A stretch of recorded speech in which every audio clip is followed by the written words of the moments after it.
Nah, sahabat Akela, tunggu dulu nih, kok gelap gini? Tunggu, lampunya mana nih?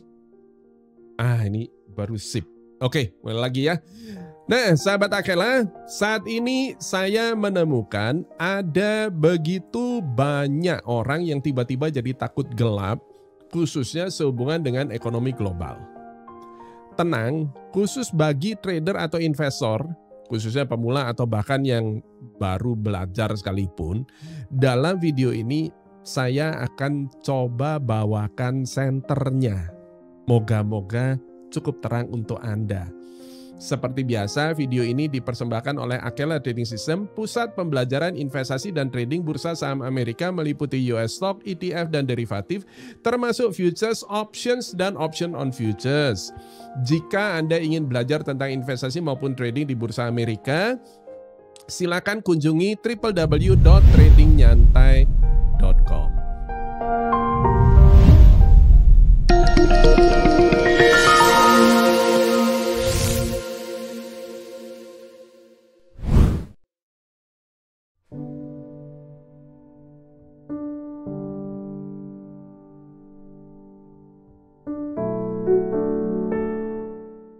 Oke, Bapak Ibu, teman-teman, sahabat Akela, saya akan mulai presentasi saya kali ini dengan DAO Theory. DAO Theory ini panjang, ada 6 prinsip dan sudah sempat saya jelaskan pada video yang lalu, ya, video yang ada di sini. Dan karena itu untuk mempersingkat biar nggak kelamaan videonya, maka saya hanya akan bahas sekarang prinsip yang nomor 3, karena yang paling dekat adalah yang nomor 3. Dan prinsip yang nomor 3 ini bunyinya adalah suatu tren primer itu terdiri dari 3 fase. Ya, ini adalah fase akumulasi, kemudian public participation atau partisipasi publik di mana market trend up kenceng gitu ya ketika marketnya bullish. Jadi dimulai dari akumulasi itu awal dan terus kemudian public participation dan yang terakhir menjelang dia koreksi dalam lagi itu adalah namanya distribusi. Nah, pertanyaannya adalah bagaimana kita bisa tahu gitu ya. Sekarang ini akumulasi, public participation atau distribution.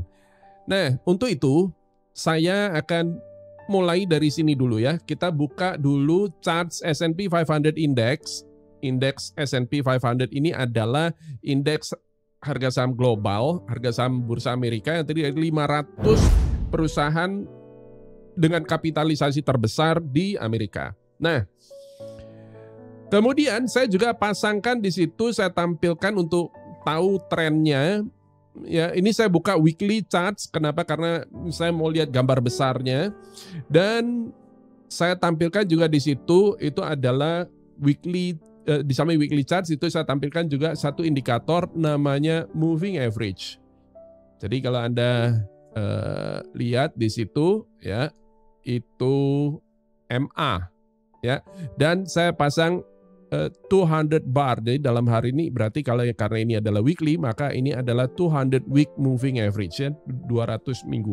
Anda perhatikan sekarang di charts ini ya, pasca krisis subprime mortgage yang lalu dan ketika S&P 500 berhasil bergerak menembus ke atas MA 200 ini, apa yang terjadi? Setiap kali dia turun, setiap kali S&P 500 turun dan kena area MA weekly 200 ya, 200 weekly moving average ini, maka yang terjadi adalah Anda bisa lihat di situ ya, marketnya rebound.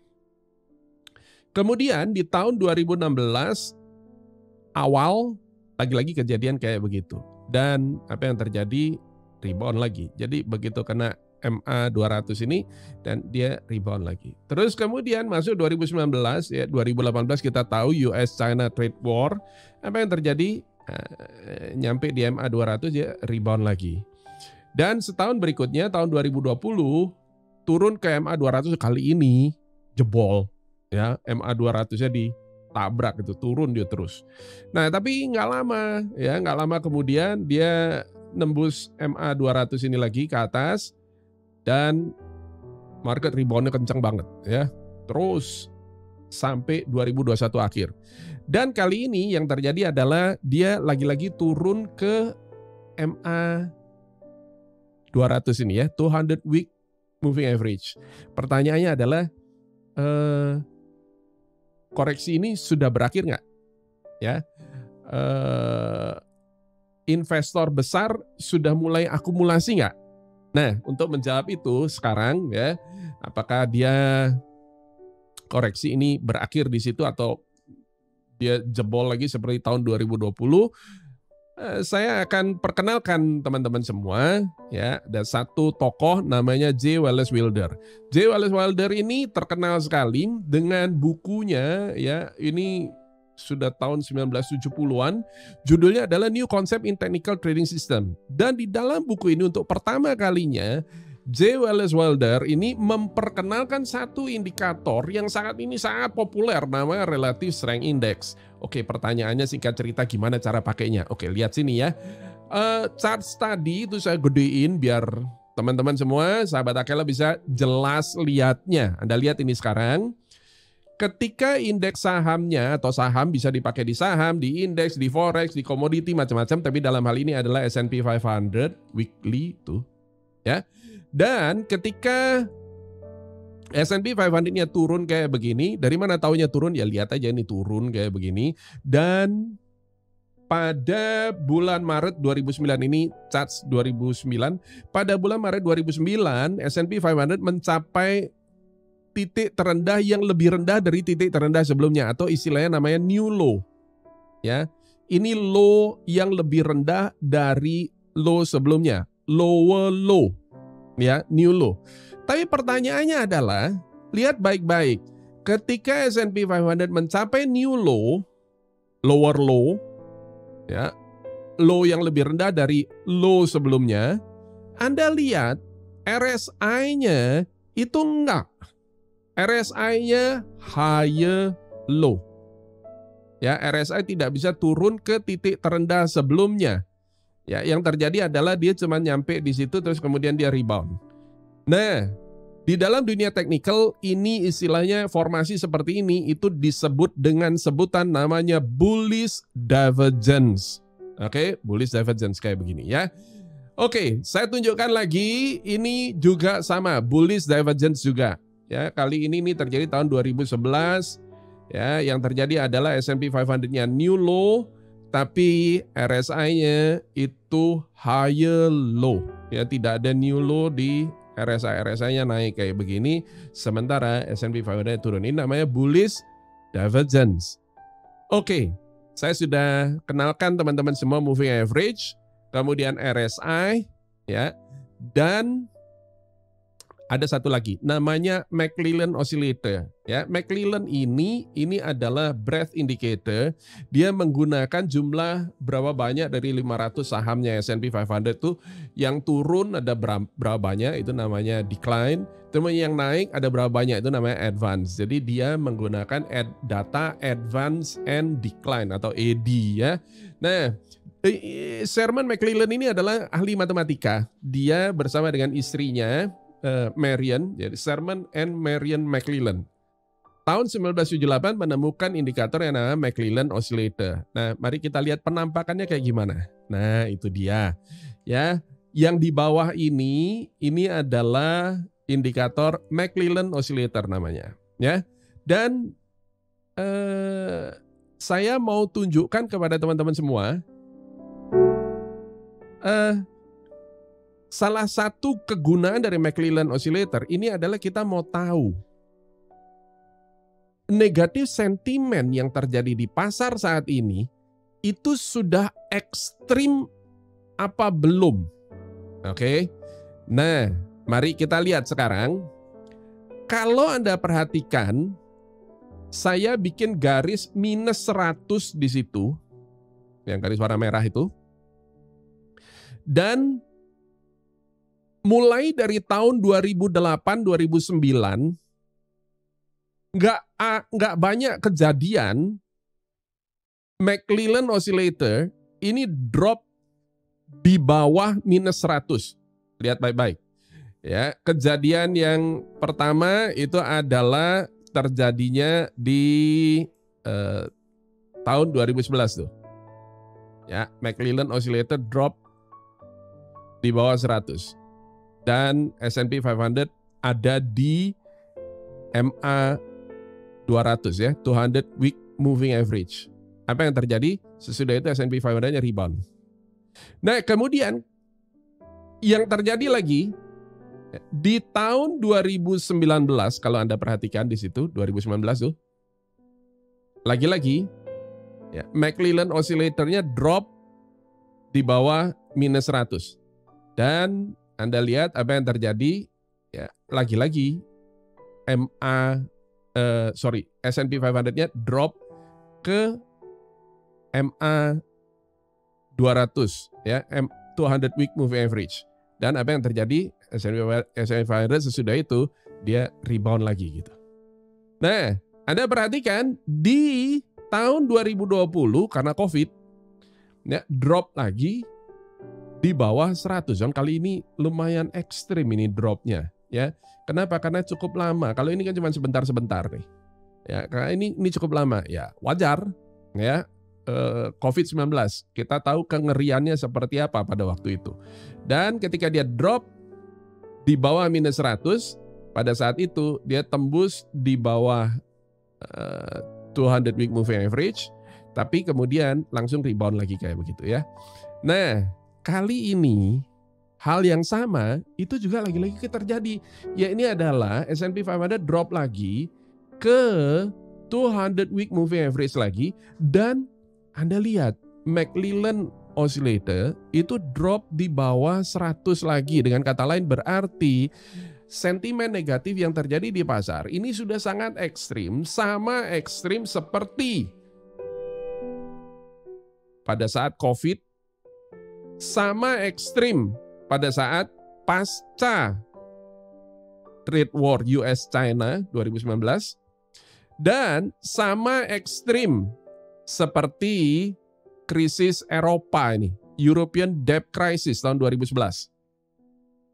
Oke, pertanyaannya adalah bagaimana seterusnya lagi ya. Saya sekarang akan tampilkan di samping McClellan, tadi sudah saya jelasin RSI. Ayo kita tampilin sekarang RSI-nya kayak gimana. Oke, nah ini tampil ini RSI. Anda lihat sekarang ya, saya mulai dari yang paling awal banget tahun 2009 ya. Anda lihat pada bottom S&P 500 tahun 2009, itu dia, saya zoom. Nah, Anda lihat S&P 500-nya mencapai new low, tapi RSI-nya higher low. Dan itu artinya apa? Itu artinya bullish divergence. Dan sesudah itu yang terjadi adalah S&P 500-nya rebound. Oke. Kemudian tahun 2011 lagi-lagi terjadi crash karena European Debt Crisis. Dan Anda lihat S&P 500-nya new low, tapi yang terjadi adalah RSI-nya dia naik ya, tidak ada new low. Dan itu artinya lagi-lagi bullish divergence. Kemudian Anda perhatikan sekarang ya, di tahun 2016 ya, 2015-2016 lagi-lagi terjadi peristiwa. Ini gara-gara apa nih ya? Yuk kita lihat. Tahun 2009 subprime kita udah tahu, terus kemudian European Debt Crisis. Tahun 2015-2016 itu adalah Franco-Geddon. Ya, ini adalah rentetan rangkaian peristiwa ya. Untuk pertama kalinya Swiss National Bank, Bank Sentral Swiss itu membuka peg-nya terhadap euro saat itu. Dan apa yang terjadi? Ini juga berpengaruh terhadap saham S&P 500. Dan kita tahu saat itu ya, itu Yellen itu sudah tidak lagi mengucurkan QE ya. Yellen sudah semenjak tahun sebelumnya sudah memutuskan untuk tapering ya, sudah selesai taperingnya. Jadi sudah tidak ada quantitative easing lagi. Nah, tapi Anda lihat di situ polanya sama nggak? Ya, S&P 500-nya new low, RSI-nya higher low, tidak ada new low, dan itu artinya ya ketika drop ke MA 200 dan terjadi bullish divergence begini, maka itu adalah potensi bahwa bottom sudah terjadi dan rebound.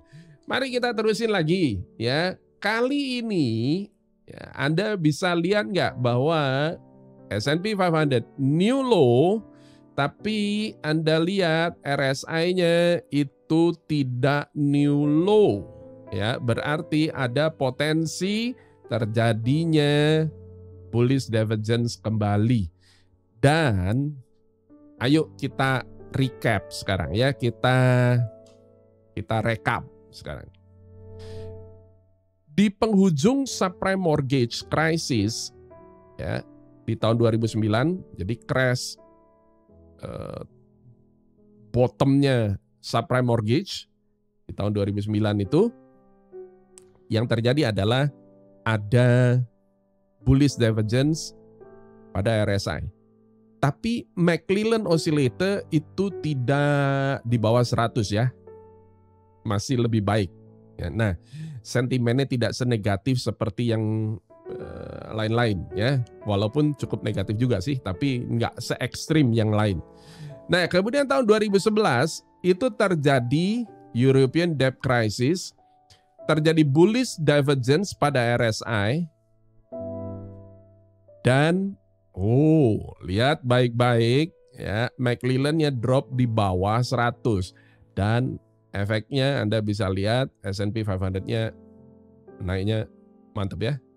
Nah, kemudian Anda lihat Franco-Geddon ya. Saya sebut Franco-Geddon Price karena memang istilah yang populernya adalah itu ya, Franco-Geddon ya, Swiss franc Armageddon katanya gitu. Nah, Anda perhatikan hanya terjadi bullish divergence.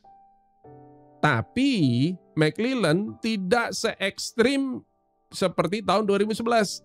Memang drop tapi tidak tembus di bawah 100. Oke. Nah, kemudian pasca US-China trade war ya, tahun 2019 di akhir pemerintahannya Trump ini. Oh, enggak sih, sebelum ya. Jadi sebelum 2020. Nah, apa yang terjadi adalah drop di bawah 100. McClellan Oscillator drop di bawah minus 100. Nah, tapi RSI tidak nampak adanya bullish divergence. Ya, dan market kemudian rebound. Nah, di tahun 2020 lagi-lagi McClellan Oscillator drop di bawah minus 100 tapi tidak terjadi bullish divergence. So, dengan kata lain ya, kadang ada bullish divergence, kadang ada McClellan Oscillator, kadang keduanya terjadi, kadang cuma salah satu aja terjadi. Oke? Nah, kali ini Anda perhatikan ya, bullish divergence terjadi, RSI ini S&P 500 new low, RSI-nya tidak new low, dan pada saat yang bersamaan ya, McClellan-nya juga drop di bawah 100. Dengan kata lain sudah sangat ekstrim negatifnya ya, sentimen negatif yang terjadi di pasar. Nah, bagaimana menurut Anda? Ini adalah risiko atau peluang sebenarnya bagi investor atau trader ya.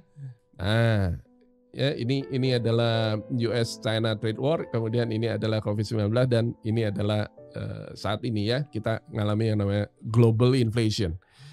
Dari data ini ya, Anda perhatikan kejadian seperti yang saya tunjukkan sekarang itu hanya terjadi berapa kali? Mulai dari tahun 2008 ini kejadian cuma 1, 2, 3, 4, 5, 6 kali. Pola ini hanya terjadi 6 kali, di mana yang bersamaan terjadinya bullish divergence dan McClellan Oscillator drop di bawah minus 100 itu cuman tahun 2011 aja.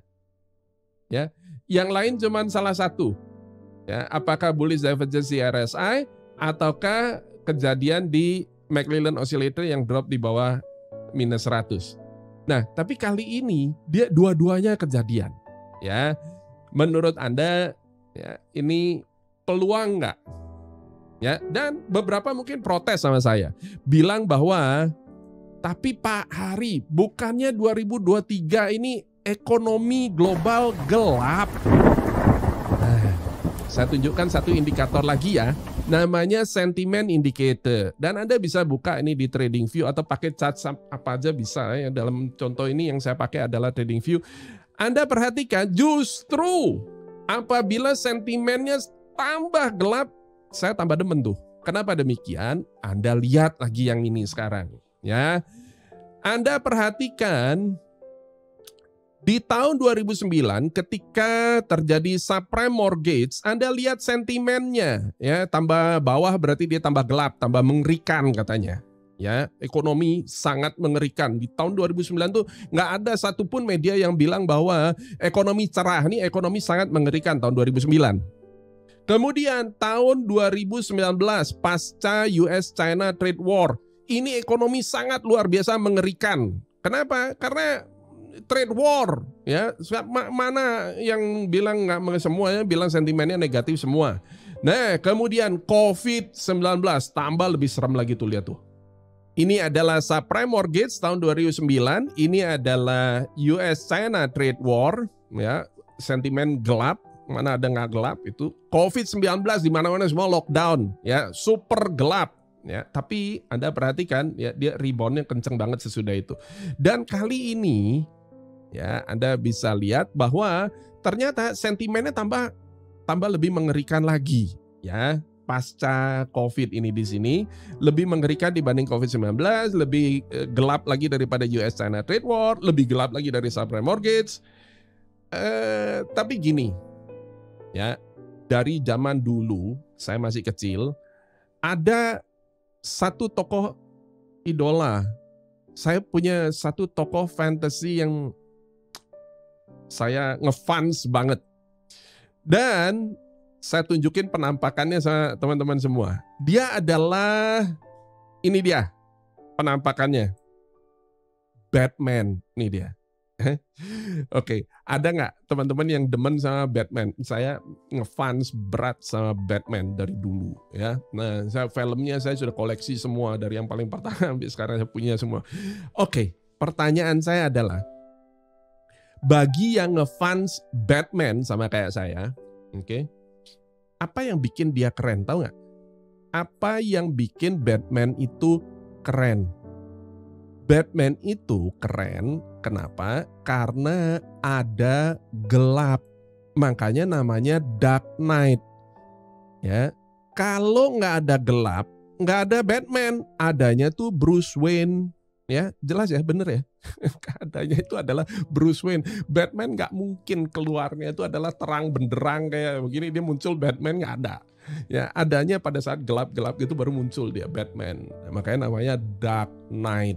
Oke, Bapak Ibu, moral of the story adalah kalau ada berita, analisa bilang bahwa ekonomi gelap, saya punya satu filsafat Tionghoa kuno sekali dari zaman papa saya dulu, itu sering kasih saya nasihat bahwa huruf Mandarinnya krisis atau krisis itu adalah terdiri dari dua huruf kayak begini yang dibaca Weiji, ya, artinya ya yang sebelah kiri ini ya, ini namanya risk, W itu adalah risk, G itu adalah opportunity.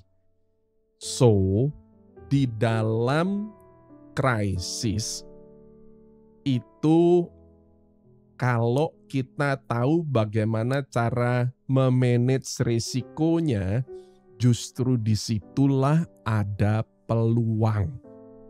Ya, teman-teman semua, khususnya yang trader atau investor, justru kalau ada yang gelap-gelap ini asik, tambah gelap, tambah asik.